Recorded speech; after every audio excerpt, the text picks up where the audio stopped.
अस्सलामुअलैकुम, कैसे हैं आप सब लोग। तो घर आने के बाद मैं अपने घर को पानी की से तैयारी कर रही हूँ। मतलब सबसे पहला पानी की तैयारी करेंगे, क्योंकि 6 से 7 महीना हो गया मैं अपने घर आके, तो पानी सारा गंदा हो गया था ना। तो मैंने इसके अंदर निदा को उतारी हूँ गड़े में, जो पानी का गड़ा होता है ना, इसको सम बोलते हैं। तो इसके अंदर ना सारा क्लीन करके पानी लगा दूंगी जब तक हम जाने तक इसका पानी भर जाएगा। तो उसके बाद है ना, मैं रायचोटी जाने की तैयारी कर रही थी, तो हम निकल गए थे मेरी बहन के घर पे। तो राजमपेट से रायचोटी जाने के लिए ना 2 घंटे का सफर है, बस में हम जाएंगे। तो सारे बच्चे ना अच्छे से सीट पकड़ के बैठ गए हैं। देखिए, ड्राइवर के बाजू में सीट मिली थी, मुझे भी इस बाजू मिली थी ना।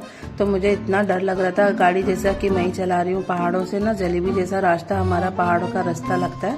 तो एकदम सूखी सूखी सी नदी पड़ी है, तपती हुई गर्मी है ना, इतनी धूप लग रही है यहाँ पे। तो नानी माँ अपने बच्चों से मिले, बहुत खुश है उसको। मेरी छोटी बहन के 3 बच्चे हैं माशाल्लाह। तो नानी को देख के इतने खुश है। बच्चों के लिए क्या गिफ्ट लाए, नेक्स्ट वीडियो में बताते हैं। बाय।